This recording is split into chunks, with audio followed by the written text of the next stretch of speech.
প্রিয় দর্শক, অন্য মঞ্চের আলাপচারিতায় আপনাদের সকলকে আমন্ত্রণ জানাচ্ছি। গত কয়েকদিন আগে একটি মৃত্যুর সংবাদ, শেখ হাসিনার মৃত্যুর সংবাদ, এটি রীতিমতো ইন্টারনেটে ভাইরাল হয়ে গেল। এআই দিয়ে হোক বা যে কোনোভাবে হোক, নিখুঁতভাবে একটা ছবি, সাদা কালো ছবি, অ্যাজ ইট ইজ মনে হচ্ছিল যে ওটা স্যাটেলাইট থেকে তোলা হয়েছে, অথবা এক্সরের মাধ্যমে 3D ইমেজ তৈরি করে একটা ছবি তৈরি করা হয়েছে। হাসপাতালের বেডে শেখ হাসিনা শুয়ে আছে, তার গাল ফুলে একদম নর্মালি তার যে অবস্থা, তার চেয়ে মানে আরো মনে হয় যেন পচে গলে একদম বিভৎস হয়ে গেছে। এবং তার মুখে সেই যে একজন মানুষ মরে গেলে যদি অভিশপ্ত অবস্থায় মারা যায়, তাহলে তার মুখে যে ধরনের স্পট পড়ে, ঠিক ওইরকম স্পট সম্বলিত একটি ছবি, সেটি আওয়ামী বিরোধী যারা লোকজন রয়েছে তারা এমনভাবে প্রচার শুরু করলো যে সরকার, বিরোধী দল, তারপর দেশের অন্য সব রাজনৈতিক দল, আওয়ামী লীগের নেতাকর্মীদের মধ্যে শেখ হাসিনার জীবন নিয়ে, বেঁচে থাকা নিয়ে সত্যিকার অর্থে একটা ধোঁয়াশা তৈরি হয়ে গেল। এবং সবাই মনে করলো শেখ হাসিনা মরে গেছে। এবং এই কারণে দলের পক্ষ থেকে, অর্থাৎ আওয়ামী লীগের পক্ষ থেকে প্রথমত বলা হলো শেখ হাসিনা ভালো আছে, জীবিত আছেন, তিনি মরেননি। পরবর্তীতে শেখ হাসিনা আন্তর্জাতিক মিডিয়াতে এসে সাক্ষাৎকার দিলেন এবং তিনি মানে সাক্ষাৎকার দিয়ে প্রমাণ করলেন তিনি মরেননি। এবং তিনি নিজ মুখে যেটি বললেন যে তিনি পরিপূর্ণভাবে সুস্থ আছেন, সবল আছেন। ফলে কি হলো, এই যে শেখ হাসিনার যে মৃত্যু সংবাদটি যারা রটানোর চেষ্টা করলেন, এটি তাদের জন্য বুমেরাং হলো। আমার কাছে মনে হচ্ছিল যে শেখ হাসিনা ঘুমিয়েছিলেন, বা তিনি তার কর্মকাণ্ডকে একটা বৃত্তের মধ্যে, সার্কেলের মধ্যে আবদ্ধ রেখেছিলেন। তিনি সামাজিক মাধ্যম ব্যবহার করে দলীয় নেতাকর্মীদের সঙ্গে যোগাযোগ রক্ষা করতেন এবং সেখানে খিস্তি খেউল করতেন, গালাগাল দিতেন, হুমকি দিতেন। এটার মধ্যেই তার কর্মকাণ্ড সীমিত ছিল। কিন্তু যেই মুহূর্তে তিনি জীবিত হলেন, মানে যেই মুহূর্তে তাকে মেরে ফেলা হলো এবং সেই মেরে ফেলা অবস্থা থেকে তিনি জীবিত হলেন, এবং এটাকে আপনি বলতে পারেন যে পুনর্জন্ম তিনি লাভ করলেন। এখন পুনর্জন্ম লাভ করে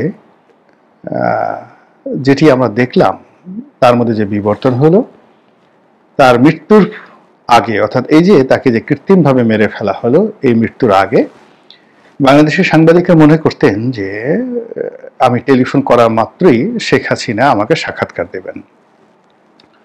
এমনকি ছোটখাটো ইউটিউবার যারা আছেন, যারা মানে যাদের ভিউ আমার 10 ভাগের 1 ভাগও নয়, তাদের ভিতরে এরকম একটা আত্মবিশ্বাস জন্ম নিল যে আমি এখন শেখ হাসিনার ত্রাণকর্তা হিসেবে আবির্ভূত হতে পারি।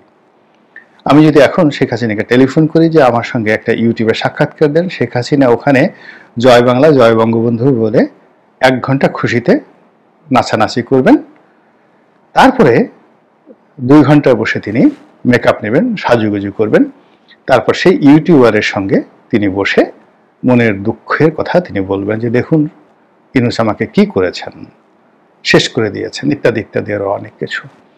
তো এই সকল যারা চিন্তা ভাবনা করতেন, তাদের গালের উপরে একেবারে চপেটাঘাত করে, থাপ্পড় মেরে তিনি সারা বিশ্বকে চমকিত করে বিশ্বের সবচাইতে প্রভাবশালী পত্র পত্রিকা, গণমাধ্যম এবং সংবাদ মাধ্যম বলে পরিচিত যে প্রতিষ্ঠানগুলো রয়েছে, সেখানে একযোগে সাক্ষাৎকার দিয়ে সারা পৃথিবীকে চমকিত করে দিলেন। এটা হলো একজন জীবিত মানুষকে মেরে ফেলা এবং সেই মেরে ফেলা মানুষটির পুনর্জন্মের মধ্যে নতুন একটা বিবর্তন। এবং সেই সাক্ষাৎকার আমরা যেটা দেখলাম, যেটা নিয়ে আমি আলাদা ভিডিও করব, তিনি ইমেইলে কতগুলো প্রশ্নের উত্তর দিয়েছেন একটা সংবাদ মাধ্যমে। ধরুন এখানে ইমেইলে যে সাক্ষাৎকার দিয়েছেন সেখানে বলা যেতে পারে যে ওখানের ইংরেজিগুলো, বক্তব্যগুলো, কথাগুলো হয়তো কেউ লিখে দিয়েছেন, কেউ শিখিয়ে দিয়েছেন, কারো পরামর্শ ছিল, কিন্তু যেগুলো সরাসরি সাক্ষাৎকার হিসেবে, ওয়ান টু ওয়ান সাক্ষাৎকার হিসেবে প্রচারিত হয়েছে এবং বাই নেইমে, সেখানে শেখ হাসিনা তো বাংলায় কথাগুলো বলেননি, তাকে ইংরেজিতে এই কথাগুলো বলতে হয়েছে। এবং ওখানে ওই সাক্ষাৎগুলোতে তিনি যে শব্দ চয়ন করেছেন, যে উচ্চারণ করেছেন, যে বাক্য গঠন করেছেন এবং যে ভিশনগুলো, যে মিশনগুলো তিনি সেখানে উপস্থাপন করেছেন, এটা ইতিপূর্বে জীবিত শেখ হাসিনার কাছ থেকে আমরা কখনো আশা করতে পারি না। বরং এই যে তাকে জমালয়ে পাঠিয়ে দেওয়া হয়েছে, তাকে মেরে ফেলা হয়েছে, সম্ভবত কবরে গিয়ে তিনি কোনো অলৌকিক ক্ষমতা পেয়েছেন, কোনো ফেরেশতা তাকে কোনো কিছু শিখিয়ে দিয়েছে, তার হৃদয়ের মধ্যে কোনো এলহাম এসেছে, নচেত এই মানের কথা, এই মানের ইংরেজি আমরা তো কখনো শেখ হাসিনার কাছে কখনো আশা করিনি। কিংবা শেখ হাসিনার যারা রাজনীতির প্রতিপক্ষ মনে করেন, জামাতে আমির কিংবা জনাব তারেক রহমান সাহেব, আপনি তাদেরকে চিন্তা করুন তো, টেলিগ্রাফ পত্রিকাতে জামাতের আমিরের একটা সাক্ষাৎকার ছাপা হবে, ইন্ডিপেন্ডেন্ট একটা সাক্ষাৎকার ছাপা হবে, এপি তাদের একটা সাক্ষাৎকার প্রকাশ করবে, হিন্দুস্তান টাইমস, দ্য হিন্দু, এ সকল পত্রপত্রিকা তাদেরকে নিয়ে একেবারে ফ্রন্ট পেজে লিড নিউজ করবে। Can you imagine? এটা তো কল্পনাই করা যায় না। এমনকি শেখ হাসিনা যখন ক্ষমতায় ছিলেন, এইরকম একটা সাক্ষাৎকারের জন্য তিনি মানে এতটা যাকে বলে উদ্গ্রীব ছিলেন, কিন্তু ক্ষমতায় থাকা অবস্থায়ও তিনি সেই কাজগুলো করতে পারেননি। বড়জোর বিদেশে গেলে সেই বিবিসি বাংলা, বিবিসি টেলিভিশন অথবা ভয়েস অব আমেরিকা বাংলা, এই জায়গাতে বড়জোর সাক্ষাৎকার দিতে পেরেছেন। এর বাইরে আল জাজিরাতে একবার দুবার সাক্ষাৎকার দিয়েছেন, এবং আল জাজিরা এখন কমার্শিয়াল, কিন্তু you cannot imagine Telegraph, Independent, AP, Hindustan Times, মানে আনবিলিভেবল, কল্পনাই করা যায় না। তো এটা মানে একজনকে মেরে ফেলার ফলে এই যে তার যে পুনর্জন্ম ঘটলো, তার যে উত্থান ঘটলো, এত বিস্ফোরণ রীতিমতো, এটা মানে কি বলবো, এটা তো আমার মাথা খারাপ হয়ে যাচ্ছে। আমি তো শেখ হাসিনাকে যেভাবে দেখেছি, ইভেন তার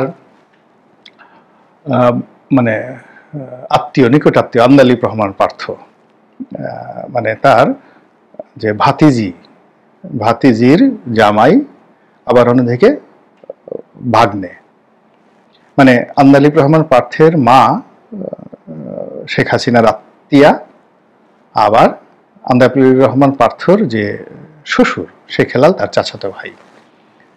তো সেই আন্দালিব রহমান পার্থ সেই পল্টনের জনসভায় দাঁড়িয়ে শেখ হাসিনাকে উদ্দেশ্য করে বলেছেন যে আপনি আর জীবনে ইংরেজিতে কথা বলবেন না,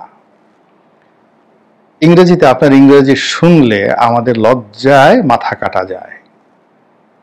একটা দেশের প্রধানমন্ত্রী এত নিম্নমানের ইংরেজি বলতে পারে না। তো সেই শেখ হাসিনা সেই আন্দালিব রহমান পার্থ সমালোচনার পরে তিনি কি নতুন করে ইংরেজি শিখেছেন, নাকি তাকে অলৌকিকভাবে তার ভিতরে এই ইংরেজি ঢুকিয়ে দেওয়া হয়েছে?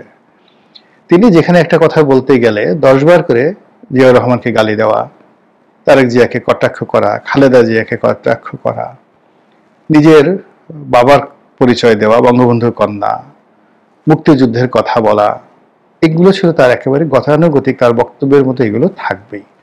কিন্তু পুরো সাক্ষাৎকারগুলো দেখেন, সেই সাক্ষাৎকারগুলোর মধ্যে মনে হচ্ছে একজন নতুন শেখ হাসিনার জন্ম হয়েছে, যিনি রাজনৈতিকভাবে পরিপক্ক, একটা লিবারেল ডেমোক্রেটিক গভর্নমেন্ট এবং একটি লিবারেল ডেমোক্রেটিক দল, এবং বর্তমান যে পরিস্থিতিতে তিনি যে নেতিবাচক অবস্থায় পড়েছেন, তার দল আউটস্টেট হয়েছে এবং তিনি ভারতে রয়েছেন। আগামীতে তাকে লড়াই করতে হবে, সংগ্রাম করতে হবে, জনগণের মন জয় করতে হবে, তার সঙ্গে সঙ্গে প্রতিদ্বন্দ্বী যারা আছে তাদের ঘুম হারাম করে দিতে হবে। এই পুরো জিনিসগুলোকে কম্পাইল করে একটা প্রবন্ধ রচনা করে 4 থেকে 5টি ডাইমেনশনে এই প্রবন্ধগুলো তিনি যেভাবে উপস্থাপন করেছেন বিশ্ব গণমাধ্যমে, তাতে আমরা এক নতুন অনবদ্য শেখ হাসিনাকে দেখতে পেয়েছি, যে শেখ হাসিনার কথা আমরা ইতিপূর্বে কল্পনাও করতে পারিনি। এটা হলো একটা। তাহলে কি হলো, যে বাংলাদেশে আমরা যে জীবিত শেখ হাসিনাকে দেখেছি, সেই জীবিত শেখ হাসিনাকে আমরা তাড়িয়ে দিলাম। তাড়িয়ে দেওয়ার ফলে কি হলো, আমাদের কতটা লাভ হলো, শেখ হাসিনার কতটা ক্ষতি হলো, একবার একটু চিন্তা করে দেখুন। 2 নম্বর হলো যে আমরা সেই দিল্লিতে শেখ হাসিনা ঘুমিয়েছিলেন, সেই কুনবা পথে নিতাইগঞ্জে যাই, সেই গানের মতো কাঙ্গালিনে সুপ্রিয়ার, তিনি সেখানে ঘুমিয়েছিলেন, ঘুমিয়ে থাকতেই পছন্দ করতেন, একা একা লোদি গার্ডেনে ঘুরতেন। কিন্তু আমরা তাকে খুঁচিয়ে খুঁচিয়ে খুঁচিয়ে খুঁচিয়ে প্রথমে জাগিয়ে তুললাম, তারপরে তিনি জেগে গেলেন এবং আমরা তাকে বললাম, আমরা আবার তাকে খোঁচাতে শুরু করলাম যে কথা বলেন, কথা বলেন, কথা বলেন। সে স্টার্ট টকিং। তারপরে তিনি যখন কথা বললেন, আমরা তাকে বললাম এভাবে কথা হচ্ছে না, অনুতপ্ত হন, সরি বলেন, এইটা বলেন, এইটা বলেন, এটা একটা জিনিস হলো, লজ্জা নাই, সরম নাই। তাকে প্রতি মুহূর্তে আমরা খুঁচিয়ে খুঁচিয়ে খুঁচিয়ে খুঁচিয়ে, এরপরে একটা সময় আমাদের মনের ঝাল মিটলো না, আমরা মনে করলাম যে এটা বেঁচে থাকাই একটা আপদ, একে মেরে ফেলতে হবে। আমরা তাকে ভার্চুয়ালি মেরে ফেললাম, তার লাশ দেখালাম, তার ছবি দেখালাম, সবকিছু করলাম, এবং সেই কবর থেকে তিনি আবার নতুন রূপে ফিনিক্স পাখির মতো বের হয়ে আসলেন। তাহলে জীবিত শেখ হাসিনা বনাম মৃত শেখ হাসিনা, এই দুয়ের মধ্যে একটু পার্থক্য চিন্তা করেন যে কোনটা শক্তিশালী। 1। 2 নম্বর হলো মানুষ মরণশীল, আগামী দিনে তাকে তো মরতে হবে, তার বয়স এখন প্রায় 80 বছর। তিনি তো ডক্টর মোহাম্মদ ইউনূসের চেয়ে বেশি না, মাত্র 6-7 বছরের ছোট। তো পুরুষ এবং নারীর মধ্যে কতগুলো ডিফারেন্স আছে। নারী বয়স্ক হয়ে গেলে পুরুষের চাইতে তার শারীরিক কতগুলো জটিলতা অতিরিক্ত বেশি থাকে। যেমন নারীর ওভারি আছে, জরায়ু আছে, পুরুষের জরায়ু নেই। তারপরে নারীর আরো অনেক কিছু আছে, যেগুলোর কারণে তার অনেকগুলো শারীরিক জটিলতা দেখা দেয়। শেখ হাসিনা তার ব্যতিক্রম নন। ফলে 80 বছরের শেখ হাসিনা ইকুইভ্যালেন্ট 100 বছরের মাহাতির মোহাম্মদ ধরে নিতে পারেন আপনি, সমান সমান। একটা পুরুষের সঙ্গে একটা নারীর শারীরিক দিক থেকে 20 বছরের ডিফারেন্স থাকে সব দিক থেকে। তো এখন তিনি ধরে নেন যে 100 বছরের পুরুষের যে চৈতন্য থাকে, কর্মক্ষমতা থাকে, ঠিক শেখ হাসিনার সেটা থাকা দরকার। কিন্তু সেটা না থেকে আপনি তার কণ্ঠস্বরটা শুনেন তো, তিনি যেভাবে কথা বলছেন, টন টন টন টন করে, মনে হচ্ছে না 30-35 বছরের একজন তরুণী কথা বলছেন। আপনি তার কথাবার্তা শুনে দেখেন তো, মনে হচ্ছে যে সে একটা জিনিসও ভুলেনি, কোনো নাম ভুলেননি, কোনো শব্দ ভুলেননি, কোনো ঘটনা ভুলেননি, কোনো প্রেক্ষাপট ভুলেননি। এবং তার মধ্যে যে প্রতিশোধী স্পৃহা বা জিদ মানে দেখা যাচ্ছে, মানে এত কিছুর পরেও তিনি লিবারেল হতে চাচ্ছেন, কিন্তু লিবারেল হতে গিয়ে তিনি বলছেন আমি ক্ষমা চাইব না। এই যে তার যে বিবর্তন, সেই বিবর্তনে আমার কাছে মনে হচ্ছে যে জীবিত শেখ হাসিনার চাইতে মৃত শেখ হাসিনা অনেক বেশি শক্তিশালী হয়ে পড়েছে। আবার মৃত শেখ হাসিনা থেকে যে বিবর্তন হলো নতুন শেখ হাসিনা, সেটা আরো শক্তিশালী। এবং এই শেখ হাসিনা যদি প্রাকৃতিক নিয়মে এই অবস্থাতে মারা যান, এই অবস্থায় মারা যান, আপনি চিন্তা করেন সারা দুনিয়ার মানে আমরা বাংলাদেশ থেকে বলি টেকনাফ থেকে তেঁতুলিয়া, আর দুনিয়ার কথা বুঝাতে বলতে হয় মাশরেক থেকে মাগরেব, পূর্ব থেকে পশ্চিম, উত্তর থেকে দক্ষিণ। সারা দুনিয়ার এমন কোনো মিডিয়া নাই যেখানে তার মৃত্যু সংবাদ প্রচারিত না হবে। এবং সেটা আমাদের এই 18 কোটি মানুষের মধ্যে কি পরিবেশ এবং পরিস্থিতি তৈরি করবে, আওয়ামী লীগের নেতাকর্মীদের কি ধরনের পরিবেশ পরিস্থিতি ফেলে দেবে, এটা কল্পনা করলেই আমার গা কাটা দেয় এবং অনেকের জন্য আমার রীতিমতো করুণা হয়। সবসময় জীবিত মানুষের চাইতে মৃত মানুষ শক্তিশালী হয়ে পড়ে। কত মানুষ আজ ও মানুষ, দেখুন হিটলার আত্মহত্যা করেছে, কিন্তু জার্মানিতে গিয়ে দেখেন এই মুহূর্তে যদি ভোট হয় 90% লোক, বর্তমান জার্মানির যিনি চ্যান্সেলর রয়েছেন তার চেয়ে 90% ভোট বেশি পেয়ে হিটলার জয়লাভ করবেন। ভারতের মতো দেশে মহাত্মা গান্ধীর সাথে হিটলার জনপ্রিয়। Can you imagine? ইটালিতে আমরা এই যে এখন ফ্যাসিস্ট ফ্যাসিস্ট বলি, এই ফ্যাসিজমের জনক, এটা অত্যন্ত একটা মানে যাকে বলা হয় ভালো মতবাদ। যারা আপনারা বেনিতো মুসলিনের ইতিহাস জানেন, তিনি একজন খুব জনপ্রিয় নেতা ছিলেন, সাংবাদিক ছিলেন, এবং এই যে তার যে ফ্যাসিজম, এটা কি ইটালির জনগণ, ইটালি ইজ এ নেশন যারা সারা দুনিয়া মোর দ্যান 1000 ইয়ার সারা পৃথিবী তারা শাসন করেছে, দ্য রোমান এম্পায়ার।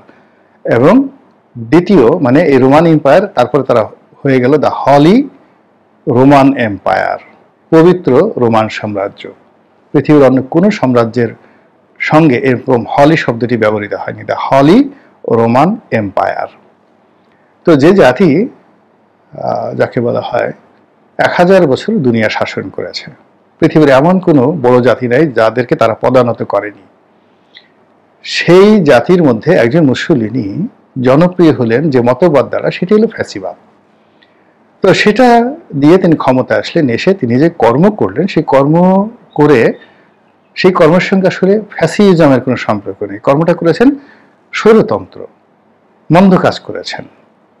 কিন্তু আমরা এই যে ফ্যাসিবাদ ফ্যাসিবাদ বলছি বা নাৎসিবাদ নাৎসিবাদ বলছি, কিন্তু এই নাৎসিবাদ এবং ফ্যাসিবাদ এই দুটোর সঙ্গে আপনি ব্যক্তি হিটলার এবং ব্যক্তি মুসলিনীকে মিলালে চলবে না। আমরা এগুলো করছি না বুঝে। তার প্রমাণ হলো এই যে ফ্যাসিবাদ, ফ্যাসিবাদের যে ধারক এবং বাহক এখনো পর্যন্ত ইটালিতে চলমান, এবং ইটালির যে বর্তমান প্রধানমন্ত্রী জর্জিয়া মেলোনি, এই মুহূর্তে সবচেয়ে বিশ্বের আকর্ষণীয় প্রধানমন্ত্রী। এই ফ্যাসিজমের উপর ভিত্তি করে মুসলিনির যে আদর্শ, সেই আদর্শকে ধারণ করে তার দল এবার ইটালির ক্ষমতায়। আপনি বুঝতে পারছেন ব্যাপারটা, রাজনীতি কাকে বলে। ফলে আপনি বারবার শুধু ফ্যাসিস্ট বলছেন, বারবার ফ্যাসিস্ট হাসিনা বলছেন, এগুলো আপনি আসলে এইভাবে একজন হাসিনার মাধ্যমে একজন জর্জিয়া মেলোনিকে আপনি আহ্বান জানাচ্ছেন।